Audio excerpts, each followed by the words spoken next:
നമസ്കാരം, കൊട്ടാരക്കര മീഡിയയിലേക്ക് സ്വാഗതം. ചികിത്സാ പിഴവിനെ തുടർന്ന് അന്തരിച്ച മാത്യു ജോണിന്റെ 1-ാം ചരമവാർഷികം ആചരിച്ചു. Saint George orthodox church Thrikkannamangal തട്ടത്തുപള്ളിയിൽ രാവിലെ 7 മണിക്ക് നടന്ന മാത്യു ജോണിന്റെ ഓർമ്മ കുർബാനയോടെയാണ് ചടങ്ങുകൾ ആരംഭിച്ചത്.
Bola bola bola roho kadisho.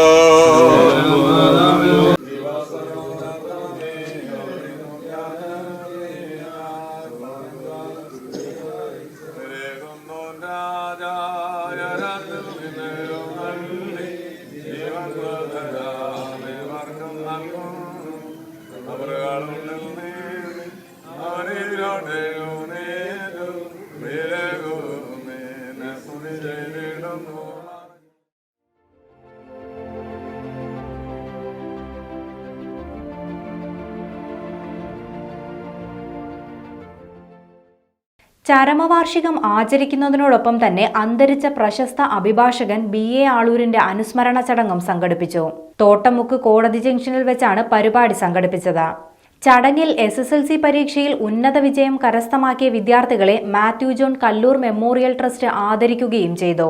ഈ വർഷത്തെ SSLC പരീക്ഷയിൽ ഉന്നത വിജയം നേടിയ ആദിവിനായക്, ഷംന രാജേഷ്, സാനിയ സാറാ സജി എന്നിവരെയാണ് ആദരിച്ചത്. ശ്രീ മാത്യു ജോൺ അച്ചൻകുച്ചാൻ്റെ 1-ാം ചരമവാർഷികവും ശ്രീ ആളൂർ അഡ്വക്കേറ്റിൻ്റെയും അനുസ്മരണവും ഇപ്പോൾ നമ്മൾ നടക്കാൻ പോവുകയാണ്. ഈ യോഗത്തിൻ്റെ അധ്യക്ഷനായിട്ട് ശ്രീ മാത്യു സാം അവരെ ക്ഷണിച്ചോളൂ. ശ്രീ മാത്യു ജോൺ അവരുടെ പേരിലുള്ള മെമ്മോറിയൽ ട്രസ്റ്റിൻ്റെയും ഉദ്ഘാടന കർമ്മവും SSLCക്ക് പ്രമുഖ ഏറ്റവും പ്രഗത്ഭരായി ഉന്നത വിജയം കരസ്ഥമാക്കിയ വിദ്യാർത്ഥികൾക്കുള്ള അവാർഡ് ദാനവും ഇന്ന് ഇവിടെ നടക്കുകയാണ്. ഈ യോഗത്തിന് സ്വാഗതം ആശംസിക്കുന്നതിനായി നമ്മളുടെ ബഹുമാന്യനായ ശ്രീ സജി ചേരൂർ, ജനകീയ വേദി തൃക്കണ്ണമംഗലിൻ്റെ പ്രസിഡന്റ് കൂടിയായ ശ്രീ സജി ചേരൂർ അവരെ ക്ഷണിക്കുന്നു.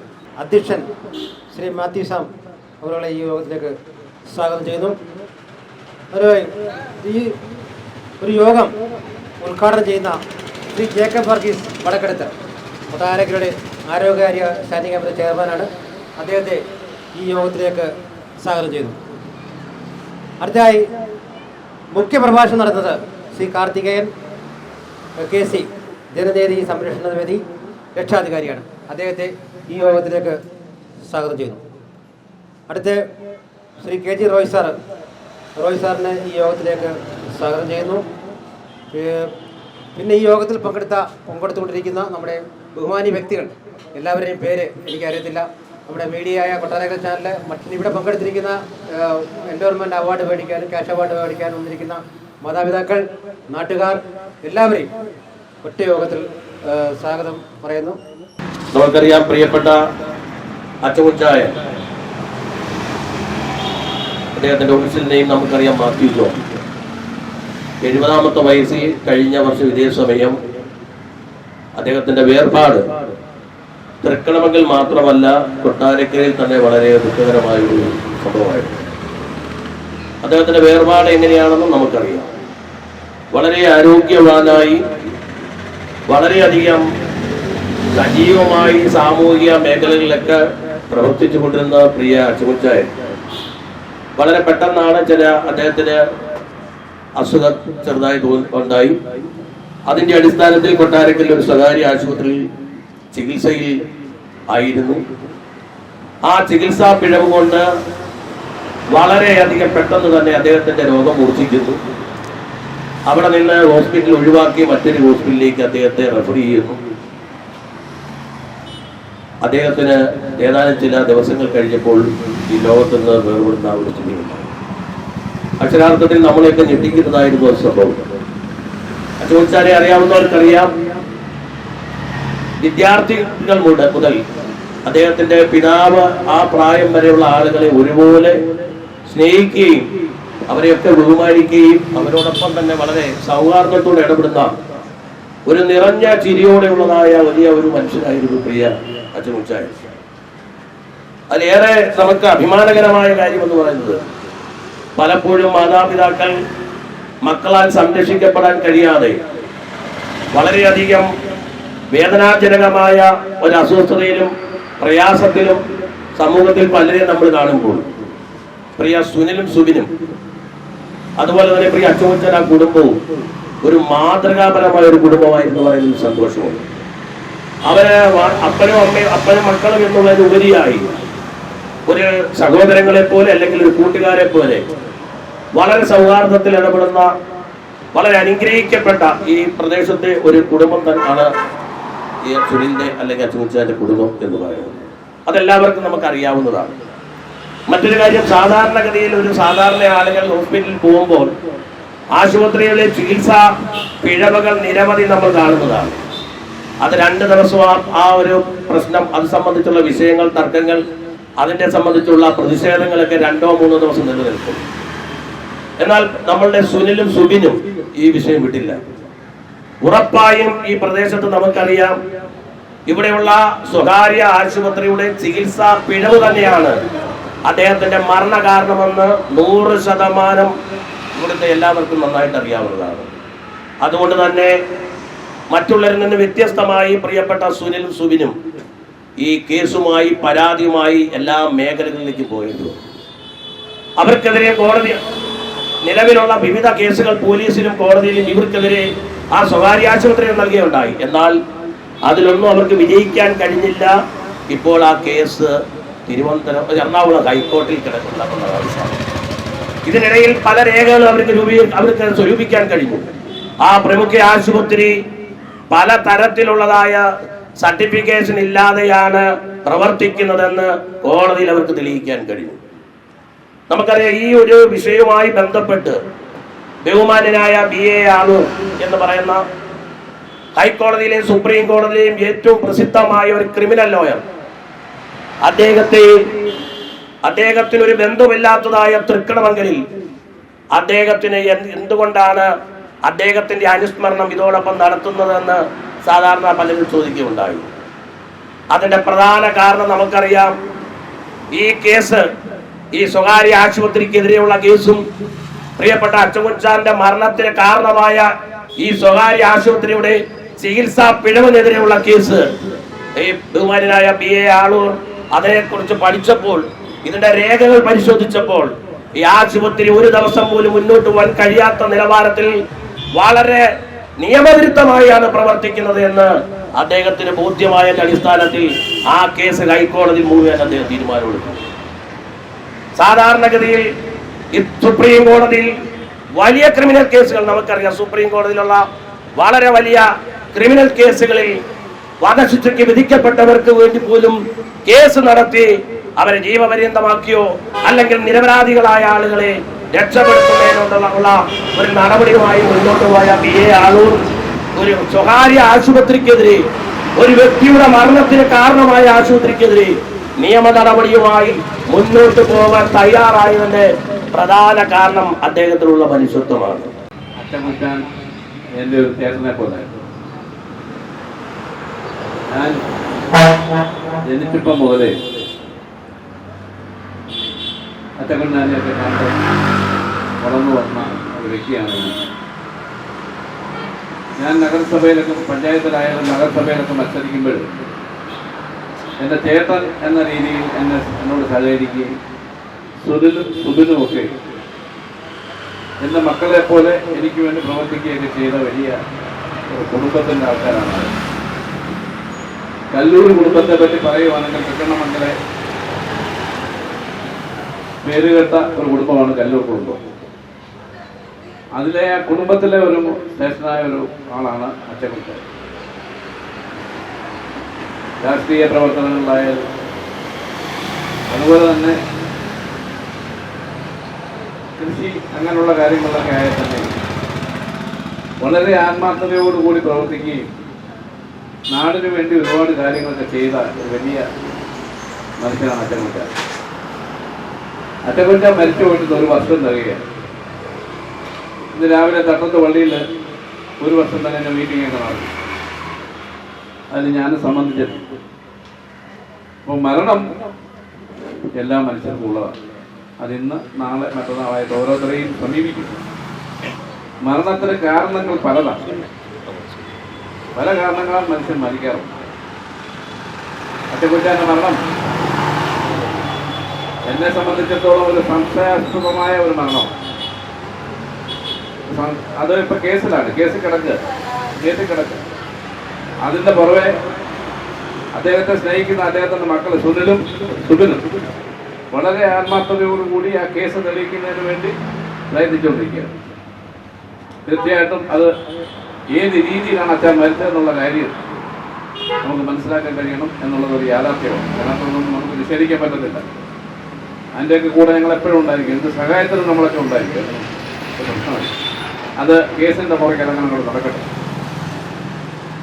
അതുപോലെ പല കാരണങ്ങളാണ്. ഞാൻ ഇലക്ഷൻ ആ വാർഡിലാണ് നിന്ന് ഈ കഴിഞ്ഞ പ്രാവശ്യം. എൻ്റെ കൂടെ സുബിനും അച്ചൻകുട്ടൻ ആ ഒരു ഭാഗം മൊത്തം എൻ്റെ കൂടെ നിൽക്കുകയും എനിക്ക് ഒരുപാട് വോട്ട് വീട്ടിൽ ഒരു പ്രധാനപ്പെട്ട ഒരു വാർഡാണ്. ആകെപ്പാടെ 600 വോട്ടാണല്ലോ.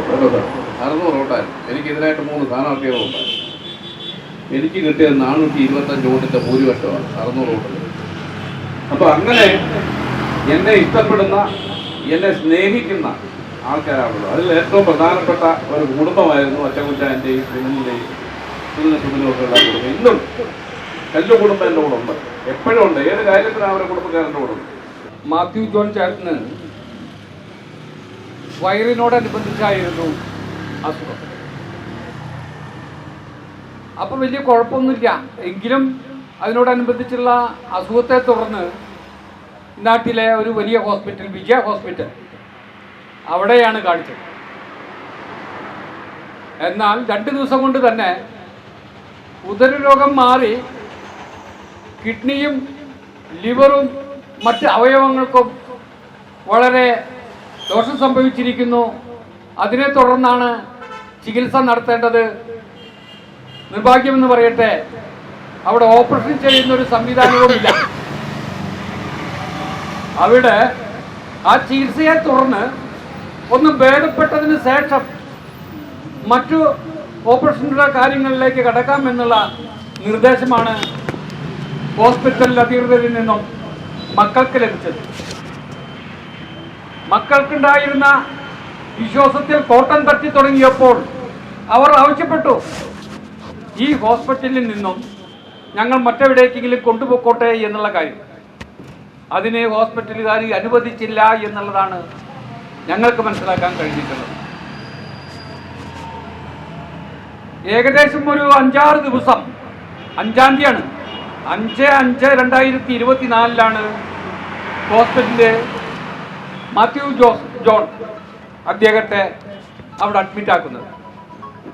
ഒരു 5-8 ദിവസം ആവുന്നതിനേക്കാൾ മുന്നേ തന്നെ അവരുടെ ചികിത്സ കൊണ്ട് നിൽക്കില്ല എന്നുള്ളതും അവർക്ക് വലിയ അപാകതകൾ സംഭവിച്ചു എന്നുള്ളതും അവർക്ക് ബോധ്യപ്പെട്ടതിനെ തുടർന്നാണ് ഏകദേശം 12-ാം തീയതിയാണെന്ന് തോന്നുന്നു രാവിലെ തന്നെ ഡിസ്ചാർജ് ചെയ്ത് മറ്റു ഹോസ്പിറ്റൽ, കിംസ് ഹോസ്പിറ്റൽ, അവിടേക്കാണ് കൊണ്ടുപോയി. എന്നാൽ അവിടുത്തെ ഡോക്ടർമാരിൽ പലരും, അതുപോലെ തന്നെ പുറത്തുള്ള പല ഡോക്ടർമാരും ഈ നേരത്തെ പറഞ്ഞ രോഗങ്ങളല്ല എന്നുള്ളതായിരുന്നു. അപ്പോൾ നേരത്തെ ചികിത്സിച്ച ഹോസ്പിറ്റലിലുണ്ടായിരുന്ന വലിയ അപാകതയാണ്. അതേ തുടർന്നാണ് ഏകദേശം 23-ാം തീയതി അദ്ദേഹം മരണപ്പെടുന്നത്. അതിനുശേഷം മക്കൾക്ക് ഉണ്ടായിട്ടുള്ള സംശയത്തെ തുടർന്ന് അവർ അത് പരാതി കൊടുത്തു. പരാതി സാധാരണ സൂപ്രണ്ടിന് അല്ലെങ്കിൽ മെഡിക്കൽ സൂപ്രണ്ടിന് ഒരു പരാതി ലഭിച്ചാൽ സഡനായിട്ട് എന്താ ചെയ്യുക, അതൊന്ന് പരിശോധിക്കാം. അങ്ങനെ പരിശോധിക്കാൻ അവിടെ ചികിത്സിച്ച ഡോക്ടർമാരല്ല വേണ്ടത്, അതിനൊരു മെഡിക്കൽ ടീം തന്നെ വേണം. മെഡിക്കൽ ടീം ഉണ്ടായോ എന്നുള്ള കാര്യത്തിലാണ് സംശയം. ഉണ്ടായിട്ടില്ല എന്നുള്ളതാണ്. സാധാരണ SP-ക്കോ അല്ലെങ്കിൽ മറ്റ് പോലീസ് ഉദ്യോഗസ്ഥർക്കോ മെഡിക്കൽ അപാകതകളെ തുടർന്ന് ഒരു പരാതി ലഭിച്ചാൽ അവരുടെ ഭാഗത്തു നിന്നും ശക്തമായിട്ടുള്ള അന്വേഷണം ഉണ്ടാവേണ്ടതാണ്. ഗവൺമെന്റ് തലത്തിൽ അതിന് കോടതിയെ സമീപിക്കാൻ പബ്ലിക് പ്രോസിക്യൂട്ടറായിരിക്കണം നമ്മുടെ കേസ് വാദിക്കേണ്ടത്. ഇവിടെ എന്താ, ഒരു സ്വകാര്യ അഡ്വക്കറ്റിന് വെച്ച് വാദിക്കേണ്ട ഗതികേടിൽ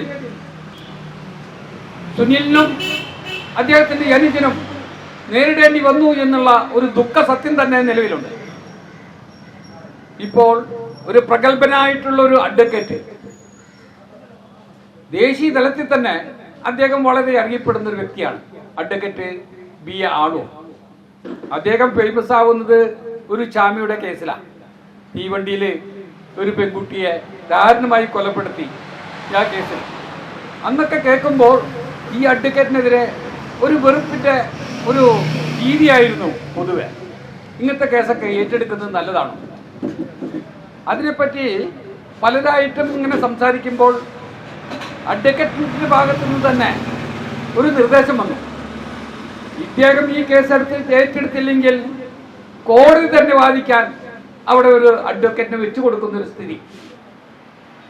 അപ്പൊ പിന്നെ ഒരു അഡ്വക്കേറ്റ് ആയിട്ടിരിക്കുമ്പോൾ ഏതെങ്കിലും ഒരു ഭാഗത്ത് നിന്ന് അല്ലെങ്കിൽ കക്ഷികൾ തന്നെ സമീപിക്കുമ്പോൾ വാദിക്കേണ്ട ഈ ഉത്തരവാദിത്വം അഡ്വക്കേറ്റിന്റെ നിലയ്ക്ക് അദ്ദേഹത്തിനുണ്ട്. സാധാരണപ്പെട്ടവരെ അനേകായിരം പേര്, 1-2 പേരൊന്നുമില്ല, സുനിലിനെ പോലെ ഒരുപാട് പേര്, അതായത് സമൂഹത്തിന് മുന്നിൽ പുറത്തു പറയാൻ സാധിക്കാതെ, പുറത്തു പറഞ്ഞാൽ അതിൻ്റെ പുറമെ പോകുവാനോ അതിനുവേണ്ടി ചെലവാക്കുവാനോ സാധാരണപ്പെട്ടവരുടെ അതിനുള്ള സമ്പാദ്യമില്ലാത്തത് കൊണ്ടാണ് പലരും ഇങ്ങനെയുള്ള ചികിത്സാ പിഴവുകൾ ജനസമൂഹത്തിന് മുന്നിൽ തുറന്നു പറയാത്തത്. തുറന്നു പറയുന്ന പല കേസുകളും ഏറ്റെടുക്കുവാൻ ഇപ്പോൾ ഒരു കേരളത്തിൽ 14 ജില്ലകളിലുമായിട്ട് ജനകീയ സംരക്ഷണ വേദി എന്ന ഒരു സമിതി തന്നെ രൂപം കൊണ്ടിരിക്കുകയാണ്. നേരത്തെ ഇവിടെ കാർത്തിക സാർ പറഞ്ഞിരുന്നു. ആ സമിതിയുടെ പ്രസിഡന്റായിരിക്കുന്നത് ഒരു അഡ്വക്കേറ്റ് തന്നെയാണ്. അപ്പോൾ തീർച്ചയായിട്ടും ഈ കൊല്ലം ജില്ലയിലും ജനകീയ സംരക്ഷണ വേദി ഉണ്ട്, അതിൻ്റെ ജില്ലാ ചെയർമാനാണ് ഞാൻ. ഇവിടെ തന്നെ 1-2 കേസ് കേട്ട് വന്നു. ഞങ്ങളത് തുടർ നടപടിയായിട്ട് മുന്നോട്ട് പോകുമ്പോൾ ആ ഹോസ്പിറ്റലുകളോ മറ്റുള്ള രാഷ്ട്രീയ പ്രവർത്തകരോ വന്ന് ആ ക്ലയന്റിനെ അവരെ സ്വാധീനിച്ചുകൊണ്ട് ആ കേസിൽ നിന്ന് എങ്ങനെയെങ്കിലും പിൻവലിച്ചുകൊണ്ട് അവരെ പുറമോട്ട് തള്ളി വിടുകയാണ് ചെയ്യുന്നത്. അവർക്ക് മുമ്പോട്ട് പോകാനുള്ള ശക്തി കൊടുക്കാതെ അവർക്ക് എന്തെങ്കിലും ബാക്കിൽ കൂടെയുള്ള സമ്പാദ്യങ്ങൾ കൊടുത്തുകൊണ്ട് ആ കേസ് ഇല്ലാതാക്കി തീർക്കുകയാണ് ചെയ്യുന്നത്. തീർച്ചയായിട്ടും അങ്ങനെയൊന്നും ആകരുത്.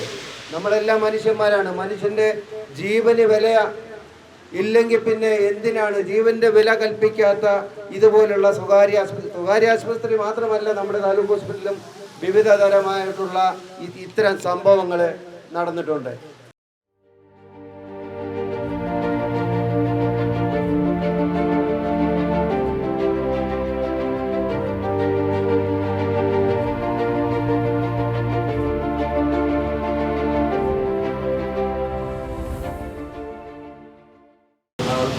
അറിയാം, എൻ്റെ ഫാദർ മരണപ്പെട്ടിട്ട് ഇതിലേക്ക് 1 വർഷമായി. ആ ഒരു വർഷമായി എൻ്റെ കേസ് സംബന്ധമായി എനിക്ക് വേണ്ടി സഹായം ചെയ്തത് PA ആളൂർ സാറാണ്. പുള്ളിയെ ഈ പറയുന്ന കേരളത്തിൽ പലരും കല്ലെറിയുമ്പോഴും ഞാൻ വ്യക്തിപരമായി ആളൂർ സാറിനെ എനിക്ക് നല്ല വ്യക്തിപരമായി അറിയാം. ഇതുപോലൊരു പാപം മനുഷ്യനെ ഞാൻ കണ്ടിട്ടില്ല. ഞാൻ സാറിൻ്റെ അടുത്ത് എൻ്റെ കേസുമായി ബന്ധപ്പെട്ട് ഞാൻ അവിടെ ചെല്ലുമ്പോൾ ഞാൻ പറഞ്ഞു, സാർ എൻ്റെ ഫാദർ ഇങ്ങനെയാണ് മരണപ്പെട്ടത്. സാറ് പറഞ്ഞു, എനിക്കൊരു 5 ദിവസം നിങ്ങൾ തരണം, കാരണം ഞാൻ ഈ കേസ് ഒന്ന് പഠിക്കണം. പഠിച്ചു കഴിഞ്ഞപ്പോൾ എന്നെ വിളിച്ചു പറഞ്ഞു, ഈ കേസ് ഞാൻ ഹൈക്കോടതിയിൽ വാദിച്ച് ഈ പറയുന്ന പ്രൈവറ്റ് ഹോസ്പിറ്റലിന് തക്കതായ ശിക്ഷ മേടിച്ചു കൊടുക്കുമെന്ന് എന്നോട് ആളൂർ സാർ എനിക്ക് വാക്ക് തന്നതായിരുന്നു. സാറിന്ന് എന്നിൽ നിന്നും എല്ലാവരിൽ നിന്നും വിട്ടുപോയിരിക്കുന്നു. ഞാൻ സാറിനെയും ഈ യോഗത്തിൽ അനുസ്മരണം ചെയ്യുന്നു. മാത്യു ജോണിന്റെ 1ാം ചരമവാർഷികത്തോടനുബന്ധിച്ച് കൊട്ടാരക്കര ജൂബിലി മന്ദിരത്തിലെ അന്തേവാസികളായ മാതാപിതാക്കൾക്ക് സ്നേഹവിരുന്നും സംഘടിപ്പിച്ചു. ഇതിൽ അഭിഭാഷകൻ BA ആളൂർ അസോസിയേഷനിലെ അഭിഭാഷകരും ഭാരവാഹികളും ഉൾപ്പെടെ പങ്കെടുക്കുകയും ചെയ്തു.